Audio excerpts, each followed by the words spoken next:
Welcome to the origin of the New 52 Justice League. We may be skipping over a few elements as the goal of this video is to give you an understanding of the plot so that you can move forward in the comics. Also, this is about the comic strip, not the movie. While they are very close to each other in the plot, they did decide to change a few things such as swapping out Aquaman for Shazam.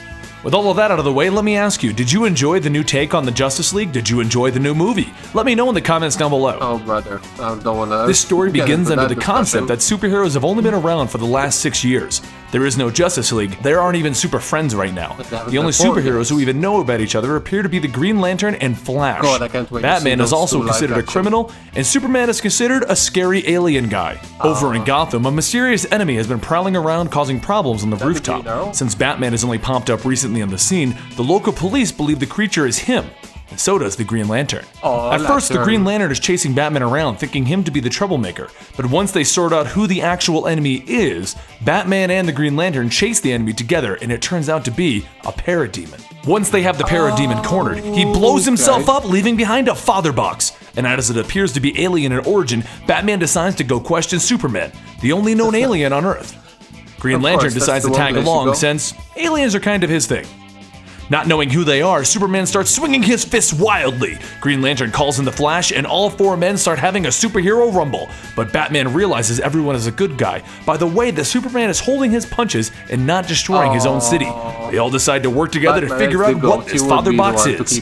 But before they can make any real progress on it, a boom tube opens and parademons fly through. Meanwhile, high school student Vic Stone is visiting his father at Star Labs when the boom tube they were keeping there for studies explodes, causing Vic Stone to be caught in the explosion.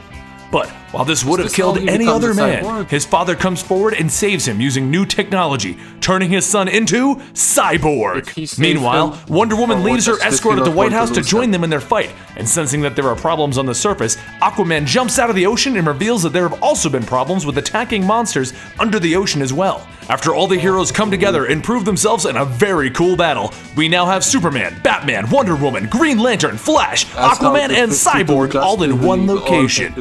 And it turns out to be just in time as the true villain of our story arrives. Darkseid descends on them and informs them that it is he who started this invasion. He sees the problems with what was supposed to be a simple invasion. He sees it as these heroes. I'll be back. He fires his Omega beams at them, and Flash and Superman begin to outrun them. And luckily, it turns out that the Flash is fast enough. But Superman isn't, and is knocked out completely and carried away by Darkseid's parademon. Like he's incinerated. Green Lantern then shows his cockiness and tries to repeatedly attack Darkseid to no avail. He probably would have continued this until Batman convinces him that they need to work together as a team and come up with a plan.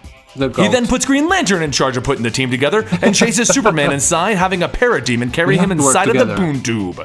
While Green Lantern assembles the team on Earth, Batman finds Superman being tortured and frees him. The two men then find their way through a boom tube back to Earth, and together the entire team manages to overwhelm Darkseid. While they couldn't outright defeat him, they do manage to throw him back through one of his own boom tubes, and Cyborg uses his newfound powers to close it all up. The team is then honored by the president as the heroes of the new age. And the team, while at first don't think that they can work together, quietly acknowledge that there may be threats too great for each of them to handle on their own. They will need to be a team. But what can their team name be? Well, our lovable Flash has the name handled. They shall be called the Super 7! Oh god, that's or Justice League as the series continues to be called. Thank you for joining us today, and make sure you follow us on Twitter, Google+, and Facebook.